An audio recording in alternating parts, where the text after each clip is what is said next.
మనం ఇప్పుడు present group 2 group 1 exams కి సంబంధించిన అదే ఏపీ ఎక్స్క్లూజివ్ ఆంధ్రప్రదేశ్కి సంబంధించిన ఎక్స్క్లూజివ్ అంశాలను డిస్కస్ చేస్తున్నాం. సో దీనిలో ఏపీకి రిలేటెడ్గా ఏవేవైతే ఇంపార్టెంట్ ఏరియాలు ఉన్నాయో వాటిని 1 by 1 డిస్కస్ చేద్దాం. వాటిలో ముందుగా మనం ఫోకస్ చేయాల్సింది ఫస్ట్ అండ్ ఫార్మోస్ట్ జగన్ తన పాలసీస్ని విధానాలని ఎలా ఇంప్లిమెంట్ చేస్తున్నారు వైఎస్ఆర్సీపీ లేదా ప్రజెంట్ లీడింగ్ గవర్నమెంట్ అనేది ఇక్కడ. దానిలో మనకి Rythu Bharosa కేంద్రాస్, free crop insurance, తర్వాత ఆరోగ్యశ్రీ, ఫ్యామిలీ డాక్టర్ ప్రోగ్రామ్, నాడు నేడు హెల్త్. ఇక్కడ మనకి నవరత్నాలు, ఆంధ్రుల ప్రగతికి రథచక్రాలు అని అనౌన్స్ చేయడం కూడా జరిగింది కదా. సో ఈ పాయింట్స్ కనుక మనం ఒకసారి చూస్తే, రైతు భరోసా అనే ప్రోగ్రాం రైతులకు మద్దతుగా ప్రతి ఏటా 13,500 రూపాయలు ఆర్థిక సహాయం ఇవ్వడం అనేది దాని ముఖ్య ఉద్దేశం. తర్వాత రైతు భరోసా కేంద్రాలు కనుక మనం అబ్జర్వ్ చేస్తే, ఇక్కడ నేను బైలింగల్ ఫోకస్ చేస్తున్నాను. బైలింగల్ ఎందుకు అని అంటే, లైక్ ఇక్కడ ఉండడం కంటెంట్ ఇంగ్లీష్ ఉంటుంది, నేను ఎక్స్ప్లెయిన్ చేయడం తెలుగులో చేస్తున్నాను. సో దాంతో ఏంటి అంటే 2 లాంగ్వేజ్ల వాళ్ళకి దాన్ని జస్టిస్ అవుతుంది అనేది కాన్సెప్ట్ అనమాట. సో రైతు భరోసా కేంద్రాలు విత్తనం నుంచి పంట అమ్మకం వరకు, విత్తనం నుండి పంట అమ్మడం వరకు కావలసిన అంటే రైతులకు గ్రామ స్థాయిలోనే సేవలు అందుబాటులోకి తీసుకురావడం అనేది దీని ముఖ్య ఉద్దేశం అనమాట. తర్వాత ఫ్రీ క్రాప్ ఇన్సూరెన్స్ కనుక చూసామనంటే, ప్రకృతి వైపరీత్యాల వల్ల జరిగే పంట నష్టానికి రైతులకు ఉచిత పంట బీమా ఇవ్వడం అనేది దీని ముఖ్య ఉద్దేశం. ఆరోగ్యశ్రీ మనకు తెలుసు, free medical treatment to the 1.4 crore families అనేసి, అర్హులైన 1.4 కోట్ల కుటుంబాలకు ఖర్చు లేకుండా ఉచిత వైద్య చికిత్స అనమాట. ఫ్యామిలీ డాక్టర్ ప్రోగ్రామ్ కనుక మనం చూస్తే, వైద్యుల ద్వారా ప్రజల ఇంటి వద్దకే ఆరోగ్య సంరక్షణ సేవలను పంపించడం. నాడు నేడు ఆరోగ్యం కనుక చూస్తే, మనకి ఇప్పుడు ప్రభుత్వ ఆసుపత్రుల్లో అత్యాధునిక మౌలిక సదుపాయాలతోనూ కల్పించడం అనేది దీని మెయిన్ పాయింట్. అలాగే మనం ఇంకొన్ని స్కీమ్స్ కనుక చూస్తే, ఫీజు రియంబర్స్మెంట్ తెలుసు మనకి, విద్యా దీవెన, వసతి దీవెన ద్వారా పూర్తి ఫీజు రియంబర్స్మెంట్. అమ్మఒడి ప్రోగ్రాం విద్యార్థులకు 75% హాజరు ఉంటే ప్రతి ఏటా 15,000 రూపాయల ఆర్థిక సహాయం. ఏప్రిల్ 11 మనకి వైఎస్ఆర్ ఆసరా కనుక చూస్తే, ఏప్రిల్ 11,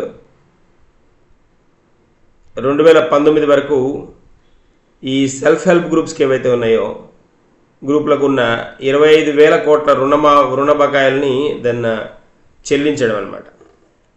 వైఎస్ఆర్ చేయూత ప్రోగ్రాం, ఇది కూడా వినుంటారు, వైఎస్ఆర్ చేయూత ప్రోగ్రాం ఆర్థిక సహాయం అనమాట. అంటే 45 నుంచి 60 సంవత్సరాల వయసున్న బీసీ, ఎస్సీ, ఎస్టీ, మైనారిటీ మహిళలకు ప్రతి ఏటా 18,750 రూపాయలు, 18,750 రూపీస్ ఇవ్వడం అనమాట. పెన్షన్ కానుక వచ్చేటప్పటికి వృద్ధులు, వితంతువులు, వికలాంగులకు నెలకు 3,000 వరకు సహాయం అనమాట, 3,000 వరకు. తర్వాత పేదలకందరికీ ఇళ్ళు, దీని ద్వారా ఏంటి అంటే పేదలకు ఉచితంగా భూపట్టాల పంపిణీ మరియు ఇళ్ల నిర్మాణానికి ఆర్థిక సహాయం చేయడం అనమాట. సచివాలయం వాలంటీర్లు, పౌర సేవలు అన్నింటికీ ఒకే చోట పరిష్కారం, మీ గడప వద్దకే ప్రభుత్వ సేవలు అనేది కాన్సెప్ట్ సచివాలయం వాలంటీర్స్ అని. తర్వాత జలయజ్ఞం స్కీమ్ కనుక అబ్జర్వ్ చేస్తే, సాగునీటి సరఫరా కోసం ప్రాజెక్టులను చేపట్టడం మరియు ప్రాజెక్టులపైన దాదాపుగా 32,000 కోట్ల రూపాయలు వెచ్చించడం.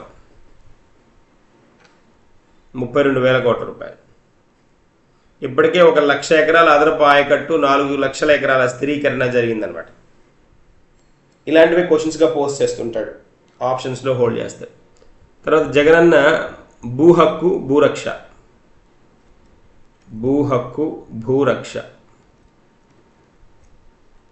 సో ఇది కనుక చూస్తే సమగ్ర భూ రీసర్వే మరియు యాజమాన్య డేటా డిజిటలైజేషన్ అనేది దీని మెయిన్ కాన్సెప్ట్. తర్వాత మద్యం నియంత్రణ, విడతల వారీగా మద్య నియంత్రణ. దాదాపుగా 33% షాపులు తగ్గించారు. 43,000 బెల్ట్ షాపులు, 4,300 పర్మిట్ రూమ్స్ కూడా మూసివేయడం జరిగిందనమాట. సో ఇప్పుడు కొన్ని ఆబ్జెక్టివ్ క్వశ్చన్స్ చూద్దాం. అంటే ఈ పర్టికులర్ కాన్సెప్ట్స్కి రిలేటెడ్గా ఉన్న క్వశ్చన్స్ మనం ఒకసారి చూస్తే మనకు ఒక క్లారిటీ వస్తుంది కదా. మొదటిగా కనుక చూస్తే 2018-19లో రిజర్వ్ బ్యాంక్ నివేదిక ప్రకారం ఆర్థిక వృద్ధి రేటులో దేశంలో 22వ స్థానంలో ఉన్న ఆంధ్రప్రదేశ్ 2021-22 రిపోర్టు ప్రకారం ఏ స్థానంలో ఉంది అని అడుగుతున్నాడు. ఇది క్వశ్చన్ అడిగింది. సో అంటే ఇక్కడ పాయింట్ ఏంటి, దేనిలో అని అడుగుతున్నాడు అని అంటే in terms of economic growth rate ఆర్థిక వృద్ధి రేటు.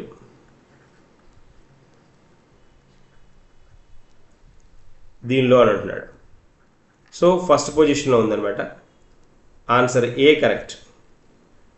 సెకండ్ క్వశ్చన్కి వస్తే కేంద్ర ప్రభుత్వ నివేదిక ప్రకారం 2018-19లో ఆంధ్రప్రదేశ్ వ్యవసాయ రంగంలో ప్రతికూల వృద్ధి నమోదు చేసి దేశంలో 27వ స్థానంలో నిలిచింది. అయితే 2021-22లో ఆంధ్రప్రదేశ్ ర్యాంక్ ఎంత అని అడుగుతున్నాడు. ఇది క్వశ్చన్. ఆంధ్రప్రదేశ్ దేనిలో ర్యాంక్, అగ్రికల్చర్ సెక్టార్ పార్ట్ గురించి మాట్లాడుతున్నాడు. Andhra Pradesh recorded negative growth report అట 2018-19లో దాదాపు 27వ ర్యాంక్లో ఉండేది. ప్రజెంట్ ఎంత ర్యాంకుకి వచ్చింది, 2021-22కి అని అడుగుతున్నాడు క్వశ్చన్. 22కి. దట్ ఈస్ అ పాయింట్ అనమాట, అడిగిన క్వశ్చన్ అది. సో ఇప్పుడు ప్రజెంట్ ఏ స్థానంలో ఉందంటే 6th పొజిషన్లో ఉంది. Answer D is correct one. తర్వాత మూడోది చూద్దాం.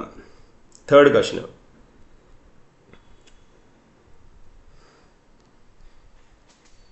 గత ప్రభుత్వంలో కొత్తగా ఒక్క మెడికల్ కాలేజీ కూడా రాలేదు. వైఎస్ జగన్ అధికారంలోకి వచ్చాక కొత్తగా ఎన్ని మెడికల్ కాలేజీలను నిర్మిస్తున్నారు అనేది పాయింట్. ఎన్ని కొత్త మెడికల్ కాలేజీలు నిర్మిస్తున్నారు అనేసి 17 మెడికల్ కాలేజెస్ కదా. Answer D is correct.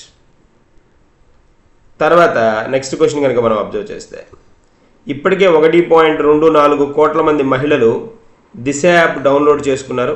యాప్లోని SOS సౌకర్యాన్ని, కాల్ ఫీచర్ సౌకర్యం, దాని ద్వారా సహాయం పొందిన మహిళలు ఎంతమంది అని అడుగుతున్నాడు. దాని ద్వారా సహాయం పొందిన వాళ్ళు ఎంతమంది అని అడుగుతున్నాడు. ఎంతమంది అని అంటే 30,369 మంది, 30,369 మెంబర్స్. 30,369 మంది. తర్వాత నెక్స్ట్ క్వశ్చన్ చూస్తే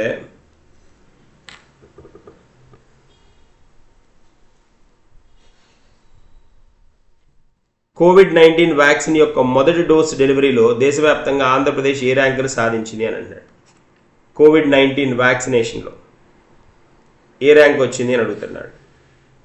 డెలివరీలో అనమాట, డోస్ డెలివరీలో ఎన్నో ర్యాంక్ వచ్చింది అని అడుగుతున్నాడు. That is second rank. Option A correct. తర్వాత 2019 నుండి ఇప్పటి వరకు జగన్ ప్రభుత్వం పేదలకు ఎన్ని ఇళ్ల పట్టాలు ఇచ్చింది, అలాగే పేదలకు ఎన్ని ఇళ్ళు నిర్మించింది అని కనుక క్వశ్చన్ అడిగితే, ఆ టైప్ క్వశ్చన్ కనుక పోస్ట్ చేస్తే 31 లక్ష పట్టాలు ఇచ్చారు, 22 లక్షల ఇళ్లను కన్స్ట్రక్ట్ చేశారు. ఆన్సర్ ఏ కరెక్ట్. తర్వాత నెక్స్ట్ వన్ కనుక మనం అబ్జర్వ్ చేస్తే జగన్ ప్రభుత్వం ఏర్పాటు చేస్తున్న మౌలిక సదుపాయాలు వీటిలో సరైనది ఏది అని అడుగుతున్నాడు. 4 పోర్ట్లు, 5 ఫిషింగ్ హార్బర్లు, 1 పోర్టు, 6 షిప్పింగ్ హార్బర్లు, 2 పోర్ట్లు, 4 ఫిషింగ్ హార్బర్లు, 0 పోర్ట్లు, 2 ఫిషింగ్ హార్బర్లు అని అంటున్నాడు. కరెక్ట్ వన్ ఏంటి అని అంటే 4 పోర్ట్లు కదా, 4 పోర్ట్స్, 10 ఫిషింగ్ హార్బర్స్, 4 పోర్ట్స్ అనమాట. అంటే మౌలిక సదుపాయాలు అంటే జగన్ ప్రభుత్వం ఏర్పాటు చేస్తున్న మౌలిక సదుపాయాలకు సరైన అంశాన్ని గురించి మనం ఇప్పుడు ఏంటి అని క్రింది వారిలో సరైనవి ఏంటి అని అంటున్నాం. పాయింట్ అది. సో ఆన్సర్ వచ్చేప్పటికీ మనకి answer A is the correct one.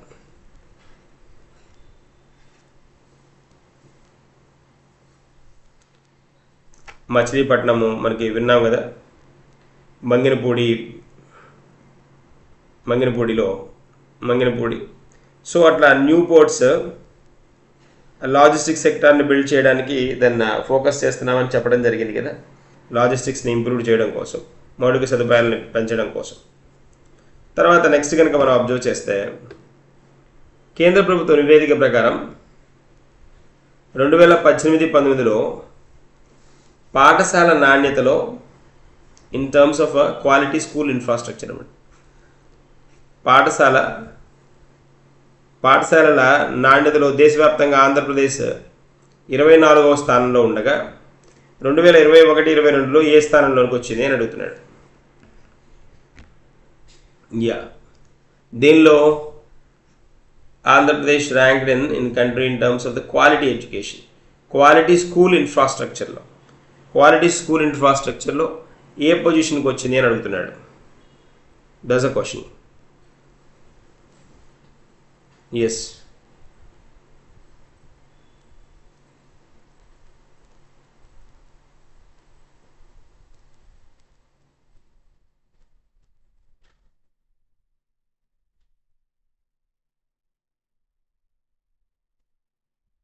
So 7వ స్థానం, 12వ స్థానం, 18వ స్థానం, 14వ స్థానం, 7th పొజిషన్ కదా, 7వ స్థానం. Answer A is correct. ఇవి కొన్ని మోడల్ క్వశ్చన్స్ అనమాట.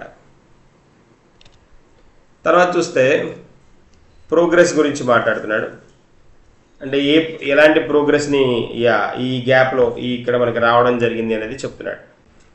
ఇంప్లిమెంటింగ్ దీస్ ప్రిన్సిపల్స్ అంటే వీళ్ళ ప్రిన్సిపల్స్ యూజ్ చేయడం వల్ల ఎలాంటి మార్పులు తీసుకొచ్చారు అనేది కాన్సెప్ట్. వీళ్ళ ప్రిన్సిపల్స్ తోటి ఎలాంటి చేంజెస్ తీసుకొచ్చారు ఎగ్జిస్టింగ్ సిస్టంలో అనేది కాన్సెప్ట్ అనమాట. సో దీని కనుక మనం ఒకసారి అంటే గ్లాన్స్ కనుక చూస్తే, అబ్జర్వ్ చేస్తే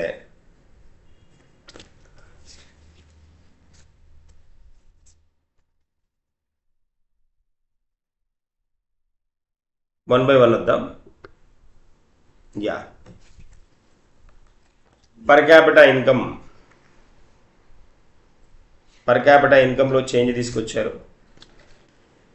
అంతేకాకుండా జీడిపి గ్రోత్ రేట్లో కూడా మార్పులు వచ్చాయి.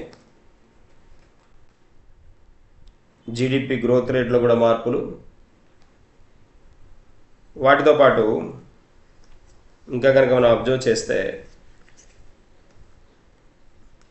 డెట్ గ్రోత్ రేట్ కూడా, అప్పుల విషయాల్లో కూడా మార్పులు వచ్చాయి చెప్పాలి అవి. వాటిని ఒకసారి కనుక అట్ గ్లాన్స్ కనుక మనం చూస్తే తలసరి ఆదాయంలో పర్ క్యాపిటా ఇన్కమ్ అంటున్నాం కదా, తలసరి ఆదాయంలో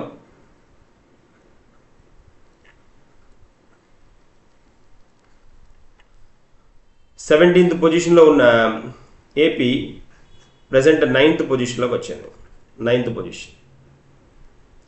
జిఎస్డిపి గ్రోత్ కనుక చూస్తే GSDP growth rate gross state మనకి స్టేట్ డొమెస్టిక్ ప్రొడక్ట్ అనమాట. గ్రాస్ స్టేట్ డొమెస్టిక్ ప్రొడక్ట్లో 2018-19లో 22nd పొజిషన్లో ఉండేది. Right now it occupied first position అనమాట. ఫస్ట్ పొజిషన్కి వచ్చింది. తర్వాత అప్పులు దీనిలో కనుక గమనిస్తే 2014-19లో 169% అప్పులు ఉండేవి. 169%. అవి ఇప్పుడు 58% వచ్చాయన్నమాట. అంటే 2014-19లో ఆంధ్రప్రదేశ్ అప్పులు 165%, 69% పెరిగితే ఇప్పుడు ప్రజెంట్ వచ్చేటప్పటికి కేవలం 58%కే పరిమితం చేశారనమాట. అది. తర్వాత 2019-21 వరకు ఈజ్ ఆఫ్ డూయింగ్ బిజినెస్లో 2019-21 వరకు is of doing business is of doing బిజినెస్లో ఈజ్ ఆఫ్ డూయింగ్ బిజినెస్ కదా,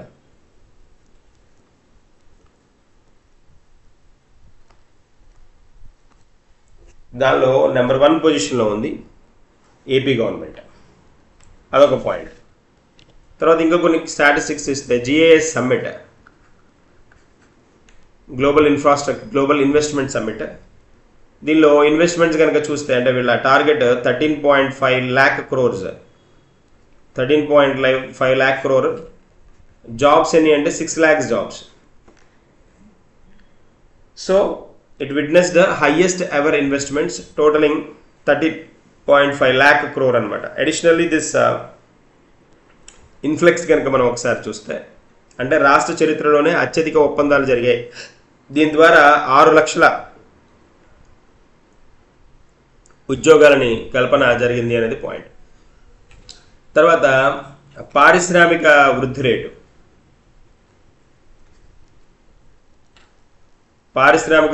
కనుక చూస్తే 22వ పొజిషన్లో నుంచి 3rd పొజిషన్కి వచ్చింది. 3rd position. తర్వాత పరిశ్రమల పరిస్థితి కనుక చూస్తే పరిశ్రమల్లో 67,000 కోట్ల పెట్టుబడి, 127 పెద్ద పరిశ్రమలు, 85,000 ఉద్యోగాలు. అంటే 2019 నుంచి వైఎస్ఆర్సీపీ అధికారంలోకి వచ్చిన నేటి వరకు దాదాపుగా 67,000 కోట్ల రూపాయల పెట్టుబడితో 127 పెద్ద పరిశ్రమలు స్థాపించడం ద్వారా 85,000 ఉద్యోగాల కల్పన జరిగింది అనేది పాయింట్.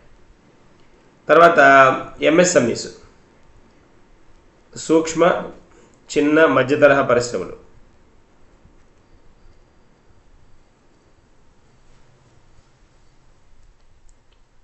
2.5 లక్షల ఎంఎస్ఎంఈలు, 16.5 లక్షల జాబులు. సో జగనన్న పాలనలో 2019 నుంచి ఇప్పటి వరకు 2.5 లక్షల సూక్ష్మ చిన్న మధ్య తరహా పరిశ్రమలు నెలకొల్పడం జరిగింది. 16.5 లక్షల ఉద్యోగాలు సృష్టింపబడ్డాయి. గత ప్రభుత్వంతో పోలిస్తే ఇది 4 రెట్లు ఎక్కువ అనమాట. అదొక పాయింట్. తర్వాత చూస్తే ల్యాండ్ ఓనర్షిప్ రైట్స్. ఈ ల్యాండ్ ఓనర్షిప్ రైట్స్ కనుక మనం ఒకసారి అబ్జర్వ్ చేస్తే రాష్ట్రంలోని అసైన్డ్ భూములు, చుక్కల భూములు, చుక్కల భూములు అంటాం కదా, చుక్కల భూములు మనకి ఆర్ఓఎఫ్ఆర్, ఈ ఆర్ఓఎఫ్ఆర్ పట్టాలు, కొత్తగా వ్యవసాయ అసైన్మెంట్ భూములు, ఇలా అన్నీ కలిపి 20.27 లక్షల రైతులకు 35.18 లక్షల ఎకరాలపై భూ యాజమాన్య హక్కులను కల్పించారు. రైతు భరోసా కనుక చూసామనుకోండి, రైతు భరోసా ప్రోగ్రాం కనుక మనం ఒకసారి చూస్తే దీన్ని కనుక ఒకసారి హైలైట్ చేస్తే ఇక్కడ 52 లక్షల మంది రైతులకి దాదాపుగా 31,000 కోట్ల రూపాయలు.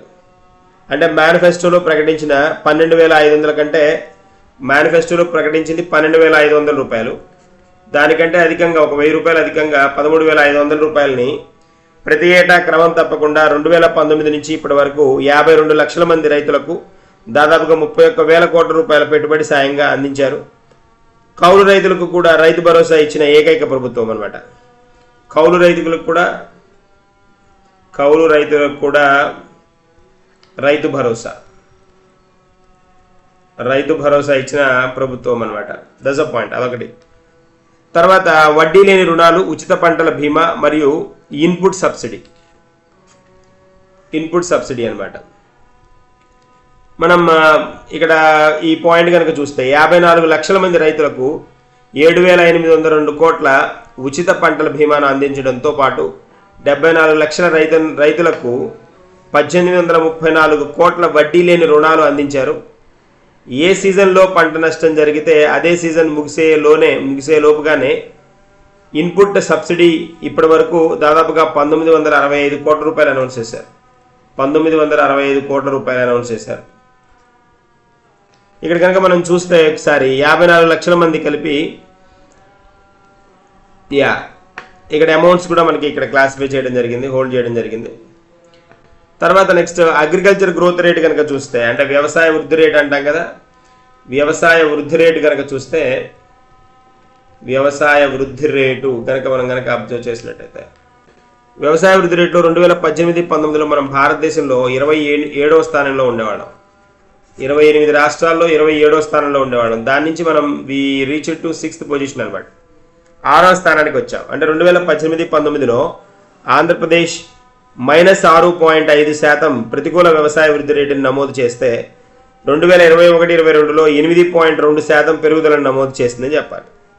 అంతేకాకుండా ర్యాంకింగ్స్లో దేశంలోనే 27వ స్థానం నుంచి 6వ స్థానానికి ఎగబాకింది అనమాట. 27వ స్థానం నుంచి 6వ స్థానానికి ఇన్ స్పాన్ ఆఫ్ 5 years రావడం అంటే గొప్ప విషయమే, గ్రేటే కదా. తర్వాత అమ్మఒడి ప్రోగ్రాం ప్రతి ఏటా 15,000 రూపాయలు 44 లక్షల మంది తల్లులకు. ఈ పథకం ద్వారా 75% హాజరు ఉన్న 1వ తరగతి నుంచి 12వ తరగతి వరకు 1వ తరగతి నుంచి 12వ తరగతి వరకు 12వ తరగతి చదివే పిల్లల తల్లుల ఖాతాల్లో ప్రతి ఏటా 15,000 జమ చేస్తున్నారు. ఇప్పటి వరకు ఈ పథకం ద్వారా 84 లక్షల మంది విద్యార్థులు లబ్ధి పొందారు. 84 లక్షల మంది.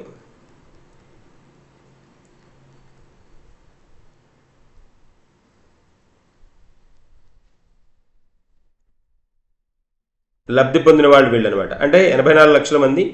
తల్లులు ఎంతమంది అని అంటే 44 లక్షల మంది తల్లులు 44 లక్షల మంది.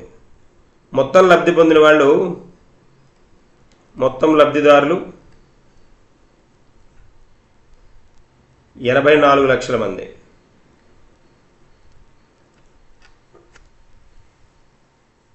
తల్లులు ఎంతమంది? 44 లక్షల మంది తల్లులు. అదనమాట. తర్వాత మనం కనుక చూస్తే ఫీజు రియంబర్స్మెంట్ కనుక అబ్జర్వ్ చేస్తే క్రితం అంటే 2019కి ముందు 1,778 కోట్ల రూపాయలు ఫీ రియంబర్స్మెంట్ బకాయిలు పెండింగ్ పెడితే ఆ బకాయిలను కూడా చెల్లించి అదనంగా 15,000 కోట్ల వ్యయంతో విద్యా దీవెన 15,000 కోట్ల రూపాయలతోటి విద్యా దీవెన ఒకటి, విద్యా దీవెన, వసతి దీవెన, తర్వాత విదేశీ విద్యా దీవెన, విదేశీ విద్యా దీవెన, ఇలాంటి పథకాలకు పూర్తి ఫీజు రియంబర్స్మెంట్ని అందించారనమాట. అంతేకాకుండా ఇప్పుడు మనం ఎడ్యుకేషన్ గురించి మాట్లాడుతున్నాం కదా, అంతేనా? సో తర్వాత చూస్తే 2018-19లో 37,000 ఉద్యోగాలు ఇస్తే ఇక్కడ 1.2 లక్షల ఉద్యోగాలు 1.2 lakh జాబ్స్ అనమాట. అంటే 2018-19లో కేవలం 37,000 మంది క్యాంపస్ ఉద్యోగాలకు ఎంపికైతే జగనన్న ప్రభుత్వం వచ్చిన తర్వాత 2022-23లో 1.2 లక్షల మంది క్యాంపస్ ఉద్యోగాలు పొందారనమాట. ఇప్పటి వరకు మనం ఏమేమి చూసాము అని అంటే ఇండస్ట్రియల్ సెక్టార్ చూసాం, ఫస్ట్ ఎకానమీ చూసాం, ఎకానమీ తర్వాత ఇండస్ట్రీస్ పరిశ్రమలు చూసాం, వ్యవసాయం చూసాం, తర్వాత విద్య చూసాం. ఇప్పుడు మనం హెల్త్ కేర్ చూద్దాం, ఆరోగ్యం గురించి మాట్లాడదాం. దాదాపుగా ఇక్కడ కనుక గమనిస్తే మనం 8.8 వేల కోట్లు, అదే 8,800 కోట్ల రూపాయలు గతంలో ఉన్న 1,559 ఆరోగ్యశ్రీ సేవలను ప్రస్తుత ప్రభుత్వంలో 3,257కు పెంచారు. అంతకుముందు 1059 ఉండేవి, వాటిని 3,257కు పెంచారు. చంద్రబాబు పెండింగ్లో ఉంచి పెట్టిన 686 కోట్ల బకాయిలను పూర్తిగా చెల్లించి అదనంగా 9.6 వేల కోట్లు ఖర్చు చేసి 434 కోట్ల 434 కొత్త 108 అంబులెన్స్లు,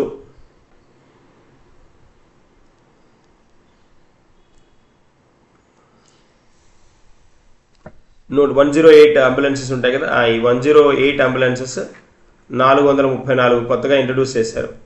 మరియు మేకింగ్ 936 న్యూ 104 అంబులెన్సెస్, 936 కొత్త 104 అంబులెన్సెస్ని ఇంట్రడ్యూస్ చేశారు.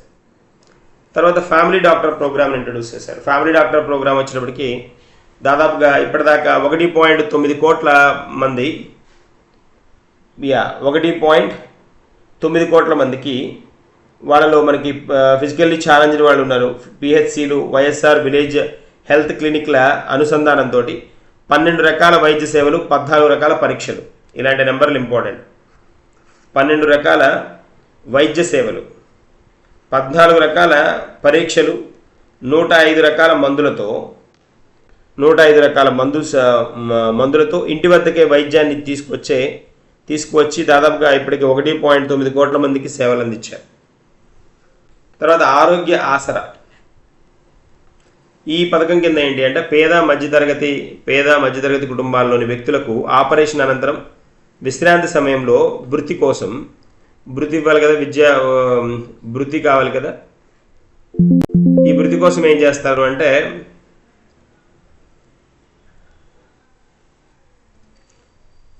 భృతి కోసం ఈ పథకం ద్వారా ఇప్పటి వరకు 971 కోట్ల మందికి వెచ్చించగా దీనిలో లబ్ధి పొందిన వాళ్ళు ఎంతమంది అంటే 15 లక్షల మందికి పైగా 15.65 లక్షల మందికి సదుపాయం కల్పించారనమాట, లబ్ధి పొందే విధంగా చేశారు. తర్వాత నెక్స్ట్ వైద్య సదుపాయాలు, మౌలిక సదుపాయాలు.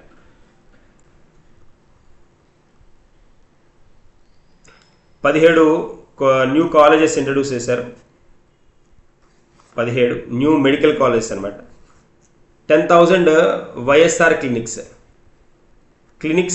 10,000 మెడికల్ కాలేజెస్ పర్మిషన్. చాలా ఇంపార్టెంట్ ఇది. 17 ఆల్రెడీ మనం డిస్కస్ చేసాం. జగనన్న హయాంలో 17 కొత్త మెడికల్ కాలేజీల నిర్మాణంతో పాటు ప్రస్తుతం ఉన్న 11 మెడికల్ కాలేజీలు, జిల్లా మరియు ఏరియా ఆసుపత్రులు, సిహెచ్సిలు, పిహెచ్సిల ఆధునీకరణ, 10,000 వైఎస్ఆర్ క్లినిక్లు, 542 యూహెచ్సిలు, ప్రతి మండలానికి 2 పిహెచ్సిలు తెచ్చేందుకు దాదాపుగా 16,000 కోట్ల రూపాయలు ఖర్చు చేశారనమాట. ఖర్చు చేయడం జరిగిందనమాట. తర్వాత కనుక మనం చూస్తే సంక్షేమానికి పెట్టుబడి.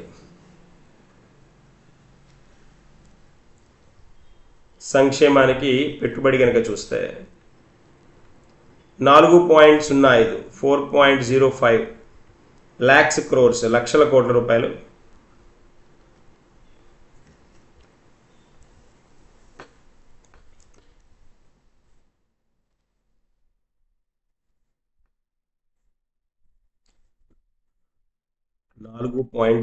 ఇది 4.05. 2019 తర్వాత 4 ఏళ్లలో సంక్షేమానికి డీబీటీ ద్వారా, డైరెక్ట్ బెనిఫిట్ ట్రాన్స్ఫర్ ద్వారా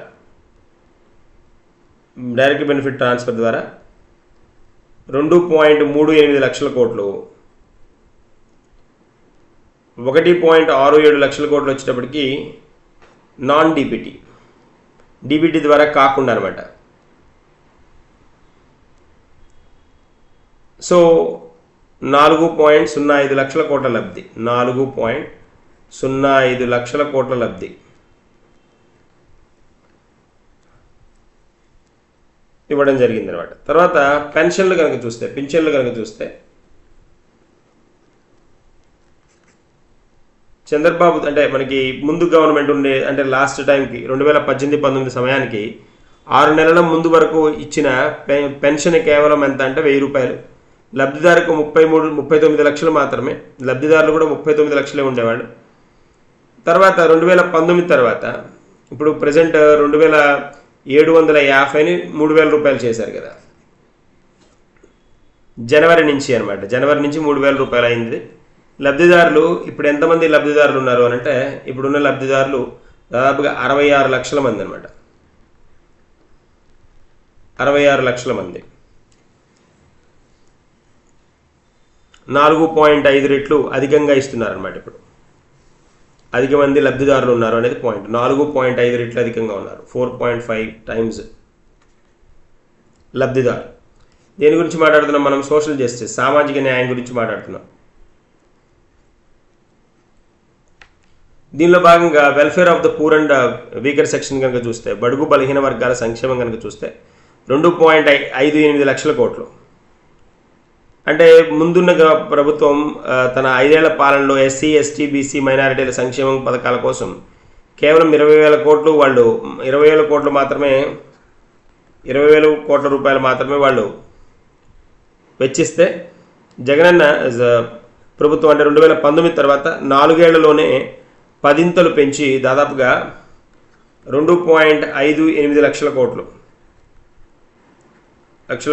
దాన్ని ఖర్చు పెట్టడం జరిగిందనమాట బడుగు బలహీన వర్గాల సంక్షేమం కోసం.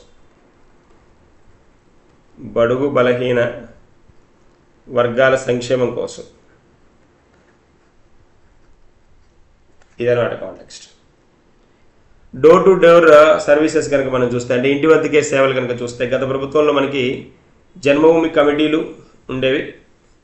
దాదాపుగా 1.30 లక్షల గ్రామ వార్డు సచివాలయ ఉద్యోగాలు 2.65 2.65 కదా 2.65 లక్షల గ్రామ వార్డు వాలంటీర్లు 1.6 కోట్ల కుటుంబాలకు నేరుగా వారి ఇంటి వద్దకే సేవలు అందిస్తున్నారు.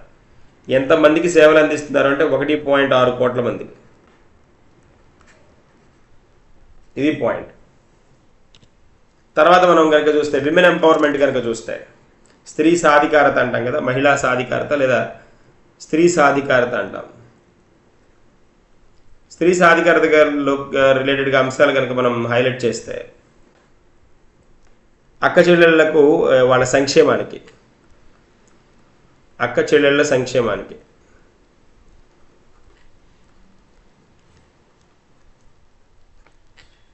వాళ్ళ సంక్షేమానికి ఇక్కడ స్పెండ్ చేసిన అమౌంట్ కనుక మనం చూస్తే 75% సంక్షేమ అభివృద్ధి వీళ్ళకి ప్రొవిజన్ ఇచ్చారని చెప్తున్నారు. మహిళా సాధికారతలో ఇంటికి దీపం మిల్లాలి కాబట్టి 70% ప్రభుత్వ సంక్షేమ పథకాల ప్రయోజనాలను నేరుగా అక్క చెల్లెమ్మలకు అందిస్తూ ఆ కుటుంబాల సాధికారతకు తోడ్పాటు పడుతున్నారు అన్నమాట గవర్నమెంట్. తర్వాత డ్వాక్రా సంఘాలు, డ్వాక్రా అంటాం కదా, development of women and children in rural areas, డ్వాక్రా. ఈ డ్వాక్రా సంఘాలు కనుక మనం చూస్తే దాదాపుగా 1.05 కోట్ల మంది విమెన్ ఉన్నారు. 1.05 crore విమెన్. ఎన్ని వేల కోట్లు అంటే 24,000 కోట్లు, 24,000 కోట్ల రూపాయల అమౌంట్స్. మహిళల భద్రత కనుక చూస్తే మనం విమెన్ సేఫ్టీ కనుక అబ్జర్వ్ చేస్తే మహిళల భద్రత వీళ్ళ భద్రత కోసం 1.24 కోట్ల మహిళలు దీన్ని ఉపయోగిస్తున్నారు అన్నమాట. దిశ యాప్ని, దిశ అప్లికేషన్ని 1.24 కోట్ల మహిళలు. సో ఇంక కనుక మనం మహిళల భద్రతను ముందు ప్రభుత్వంగా నిర్లక్ష్యం చేశారని కొత్తగా వచ్చిన గవర్నమెంట్, అదే 2019 తర్వాత వచ్చిన గవర్నమెంట్ దిశ యాప్ని తీసుకొచ్చారు. యాప్లోని దాదాపుగా ఎస్ఓఎస్ కాల్ ఫీచర్ ద్వారా 10 నిమిషాల్లోనే సహాయం పొందుతున్నారు. ఇప్పటికీ దాదాపుగా మనం కనుక గమనిస్తే 1.24 కోట్ల మంది ఈ యాప్ని డౌన్లోడ్ చేసుకున్నారనేది కాన్సెప్ట్. తర్వాత వైఎస్ఆర్ చేయూత కాపు నేస్తం,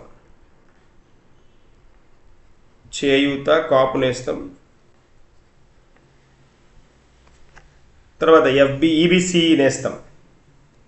45 నుంచి 60 సంవత్సరాల వాళ్ళు ఎవరైతే ఉంటారో 26 లక్షల బీసీ ఎస్టీ ఎస్సీ మైనారిటీ అక్క చెల్లెమ్మలకు ఏటా 18,750 రూపాయలు. 18,750 రూపాయలు. ఇప్పటికే దాదాపుగా 14.1 కోట్ల రూపాయలని అందిస్తూ దాదాపుగా కాపు నేస్తం ప్రోగ్రాం రన్ అవుతోంది. దీని ద్వారా లబ్ధిదారులు 3.57 లక్షల ఇండివిజువల్స్, అదే విమెన్ బెనిఫిట్ అవుతున్నారని చెప్తున్నారు. దాదాపుగా వీళ్ళకి 2,000 కోట్లు, 2,000 crores అనమాట. ఈబీసీ నేస్తం ద్వారా 4.39 లక్షల మందికి ఏది ఈ నేస్తం ద్వారా, కాపు నేస్తం ద్వారా అనమాట. అది ముందుది కాపు నేస్తం ద్వారా, ఇది ఈబీసీ నేస్తం ద్వారా 1250 కోట్ల రూపాయలు 4,39,000 మంది పీపుల్కి అనమాట, విమెన్కి అనమాట. ఇది మనకి మహిళల సాధికారత కోసం ఇంట్రడ్యూస్ చేసిన పార్ట్. తర్వాత ఇన్ఫ్రాస్ట్రక్చర్, మౌలిక సదుపాయాలు.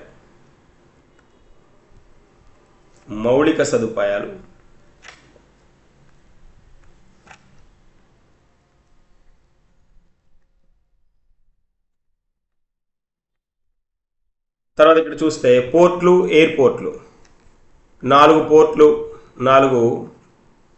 పోర్ట్లు, తర్వాత 10 ఫిషింగ్ హార్బర్లు, 2 ఎయిర్పోర్ట్లు. పెట్టుబడుల ఆకర్షణలో భాగంగా జగనన్న వచ్చాక రాష్ట్రంలో 4 పోర్ట్లు, ఇది జాగ్రత్త నెంబరు, 4 పోర్ట్లు, 10 ఫిషింగ్ హార్బర్లు మరియు 2 ఎయిర్పోర్ట్లు. తర్వాత పేదలకందరికీ ఇళ్ళు, ఈ కాన్సెప్ట్ కింద, ఈ స్కీమ్ కింద చంద్రబాబు తన 5 ఏళ్ల పాలనలో ఒక్క ఇంటి పట్టా కూడా ఇవ్వలేదని, ఇక్కడ తర్వాత వచ్చిన గవర్నమెంట్ అక్క చెల్లెళ్ళ పేరు మీదుగా దాదాపుగా 31 లక్షల ఇళ్ల పట్టాలను ఇచ్చారు అని కాన్సెప్ట్ అనమాట. 31 లక్షల ఇళ్ల పట్టాలు, 22 లక్షల పక్కా ఇళ్ళు. తర్వాత మౌలిక సదుపాయాలు మనం ఇంకా చూస్తే, ఇంకా మౌలిక సదుపాయాలు కనుక అబ్జర్వ్ చేస్తే, భౌగోళిక సదుపాయాలు అనొచ్చు లేదా అవస్థాపన అనొచ్చు. 15,000 సెక్రటేరియట్స్, గ్రామ స్వరాజ్యం సాధించే క్రమంలో 15,000 సచివాలయాలు, 10,778 రైతు భరోసా కేంద్రాలు, 10,332 విలేజ్ క్లినిక్లు, 542 యూహెచ్సీలు, అర్బన్ హెల్త్ సెంటర్స్ అన్నమాట, యూహెచ్సీలు, వీటిని నిర్మించడం జరిగిందనమాట. తర్వాత రహదారులు కనుక చూస్తే 10,700 కిలోమీటర్లు, 2018-19 నాటికి 4,400 కోట్లతోటి వీళ్ళు 10,700 కిలోమీటర్ల రోడ్లు నిర్మిస్తే, 2019 తర్వాత 7,340 కోట్లతోటి, 7,340 కోట్ల రూపాయలతోటి 17,230 కిలోమీటర్లు రోడ్లను నిర్మించడం జరిగిందనమాట. అది పాయింట్.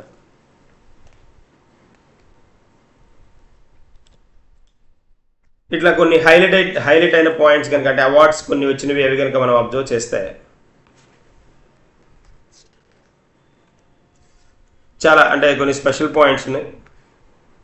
మనకి డఫ్లో ఉన్నారు కదా, నోబెల్ లారెట్ డఫ్లో, ఆవిడ ఏమని చెప్పారు అంటే ఆంధ్రప్రదేశ్ గవర్నమెంట్ విమెన్ స్త్రీ సాధికారత మీద బాగా ఫోకస్ చేస్తున్నారని చెప్పారు. తర్వాత మనం రైతు భరోసా కేంద్రాలు కనుక చూస్తే, రైతు భరోసా కేంద్రాలను ఐక్యరాజ్య సమితి ఛాంపియన్ అవార్డుకు రైతు భరోసా కేంద్రాలను నామినేట్ చేసిన కేంద్ర ప్రభుత్వం గ్రామీణ స్థాయిలో రైతు భరోసా కేంద్రాలను ఏర్పాటు చేయాలనే వినూత్న ఆలోచనను food and agriculture organization country director Tomio Shichiri అభినందించారన్నమాట. తర్వాత ఏపీ గ్రామ వార్డు సచివాలయ వ్యవస్థను ఇతర రాష్ట్ర ప్రభుత్వాలు కూడా అనుసరించాలని ప్రధానమంత్రి కూడా చెప్పడం జరిగిందనమాట. ఇది పాయింట్. తర్వాత కనుక చూస్తే మనం ప్రతి 2,000 మంది జనాభాకు ఆరోగ్య సంరక్షణను అందించడానికి ఏపీ చేస్తున్న ప్రయత్నమైన WEF health care chief doctor Shyam Bishan ప్రశంసించడం జరిగిందనమాట. Shyam Bishan world economic forum health care chief అనమాట. సో తర్వాత NITI Aayog has lauded the AP government's YSR Sampoorna Poshana, పోషకాహార లోపానికి వ్యతిరేకంగా దాదాపుగా 31.88 లక్షల మంది మహిళలు మరియు పిల్లలకు లబ్ధి చేకూర్చేలా ఏపీ ప్రభుత్వం చేపట్టిన వైఎస్ఆర్ సంపూర్ణ పోషణ పథకాన్ని నీతి ఆయోగ్ ప్రశంసించిందనమాట. తర్వాత విద్యారంగంలో కనుక మనం అబ్జర్వ్ చేస్తే, విద్యారంగంలో ఏపీ ప్రభుత్వం తీసుకొచ్చిన అమ్మఒడి పథకం వల్ల అక్షరాస్యత రేటు పెరిగిందని నోబెల్ గ్రహీతలు జాన్ గుడెనఫ్ చెప్పడం జరిగిందనమాట. తర్వాత ఆంధ్రప్రదేశ్ స్కాచ్ అవార్డు, ఈ స్కాచ్ అవార్డ్స్లో 2020-21 ఈ పాటించిన వ్యవసాయ పద్ధతులకి ఆంధ్రప్రదేశ్ ప్రభుత్వం మొదటి స్థానాన్ని కైవసం చేసుకుందనమాట. ఆంధ్రప్రదేశ్ ర్యాంక్డ్ థర్డ్ అనమాట, మూడవ స్థానాన్ని తీసుకుంది సమర్థవంతమైన పాలనలో.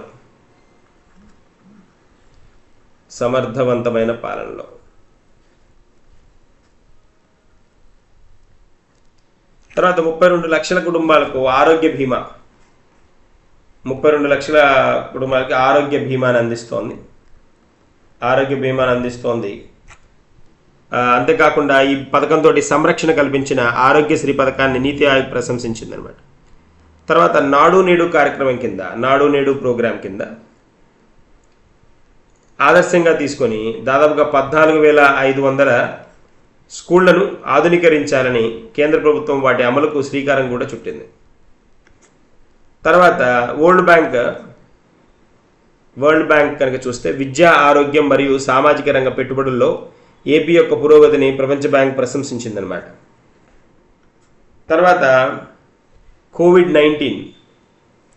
కోవిడ్-19కి వ్యతిరేకంగా ఆంధ్రప్రదేశ్ ప్రభుత్వం తీసుకున్న చర్యలను ప్రపంచం మొత్తం నేర్చుకోవాలని మనకి యూకే మాజీ deputy high commissioner Andrew Fleming's చెప్పడం కూడా జరిగిందనమాట. నెక్స్ట్ వన్ కనుక చూస్తే ఏపీ యొక్క సింగిల్ విండో క్లియరెన్స్ మరియు వ్యాపార అనుకూల వాతావరణాన్ని పెంచే విధంగా క్యాడ్బరీ మరియు కియా మోటార్స్ ప్రశంసించాయన్నమాట. అంతేకాకుండా తర్వాత పెట్టుబడులను ఆకర్షించడంలో ఏపీ ప్రభుత్వ విధానాలు బాగున్నాయని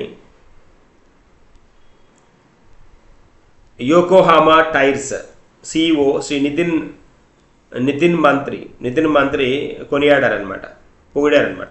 చాలా బాగున్నాయి ఇక్కడ అనేసి. తర్వాత ఆంధ్రప్రదేశ్ నెంబర్స్ కనుక మనం కొన్ని చూస్తే, నెంబర్స్లో స్టేట్ పాపులేషన్, తర్వాత పోతే మేల్ ఫిమేల్, ఇవి సెన్సస్ రిలేటెడ్ వర్క్ కదా, జనాభాకి సంబంధించినవి. సో మొత్తం పాపులేషన్ ఎంత అంటే ఇప్పుడు ఉన్నది ప్రజెంట్ 5.3 crores అనమాట. తర్వాత కుటుంబాలు 1.6 కోట్ల కుటుంబాలు, ఫ్యామిలీస్, 1.6 crores ఫ్యామిలీస్. వీళ్ళలో 2.6 కోట్ల మంది స్త్రీలు, 2.7 కోట్ల మంది పురుషులు అనమాట. పట్టణాల్లో నివసిస్తున్న వాళ్ళు 128 జనాభా నివాసం అనమాట. రెసిడెంట్ పాపులేషన్ కదా. జనాభా నివాసం కనుక మనం చూస్తే 128 టౌన్స్ ఉన్నాయి, 128 టౌన్స్, 1.6 crore పాపులేషన్ ఈ టౌన్లలో ఉంటుందన్నమాట. 17,000 విలేజెస్, 3.7 crore పాపులేషన్. విలేజెస్లోనే పాపులేషన్ ఎక్కువ, 3.7 పాపులేషన్ విలేజెస్లో, 1.6 వచ్చేటప్పటికి పట్టణాల్లో. ఎంప్లాయ్మెంట్, ఉపాధి కనుక చూస్తే అగ్రికల్చర్ మీద, వ్యవసాయ రంగంలో 62% మంది డిపెండ్ అవుతున్నారు. పరిశ్రమలకి 14%, సేవా రంగం మీద 24%, అగ్రికల్చరే ఎక్కువ. ఇవి కొన్ని మనకి సస్టైనబుల్ డెవలప్మెంట్ గోల్స్కి రిలేటెడ్గా ఎస్డిజి స్టేట్స్ మన డిస్ట్రిక్ట్స్ వైజ్ అనమాట. ఒక్కొక్క ఎస్డిజిలో ఒక్కొక్క డిస్ట్రిక్ట్ పర్ఫార్మెన్స్ అనమాట. సో డిస్ట్రిక్ట్ వైజ్ అంత దూరం అంత ఇదిగా వచ్చి స్కోప్ తక్కువ ఉంటుంది ఎనీవేస్. బట్ ఇవి ఒకసారి అట్లా గ్లాన్స్ చూసుకుంటే సరిపోతుంది. పర్ఫార్మెన్స్ బై ఇండికేటర్ కనుక మనం అబ్జర్వ్ చేస్తే 2019లో అంటే ఒక్కొక్క సస్టైనబుల్ డెవలప్మెంట్ గోల్కి సుస్థిరాభివృద్ధి లక్ష్యాలు కదా, ఇవి సుస్థిరాభివృద్ధి లక్ష్యాలకు సంబంధించిన అంశాలు కదా, సుస్థిరాభివృద్ధి లక్ష్యాలకు సంబంధించిన అంశాలు.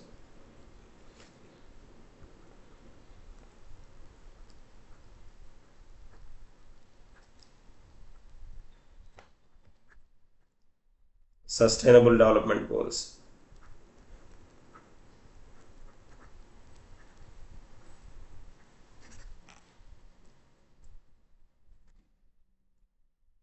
అంటే ఒక్కొక్క సస్టైనబుల్ డెవలప్మెంట్ గోల్లో ర్యాంక్ అనమాట, పర్ఫార్మెన్స్ బై ఇండికేటర్ అనమాట. SDG 7లో చాలా బెస్ట్ పర్ఫార్మర్గా హోల్డ్ అవుతున్నాం, అదే కదా SDG 7లో. సో అలాంటివి ఒకసారి అంటే గ్లాన్స్ చూడండి సరిపోతుంది. This is the way. So ఇవి చాలా చాలా ఇంపార్టెంట్ అంశాలు ఎగ్జామ్ పాయింట్ ఆఫ్ వ్యూలో. మనకి ఎగ్జామ్ మూమెంట్లో ఇలాంటివి చాలా బాగా ఉపయోగపడతాయి. Make use all these content in right way. Subscribe చేసుకోండి ఛానల్ని, లైక్ చేయండి మీకు నచ్చితే. తర్వాత దెన్ మా ఛానల్ని ఫాలో అవుతుండండి. ఇలాంటి అంశాలని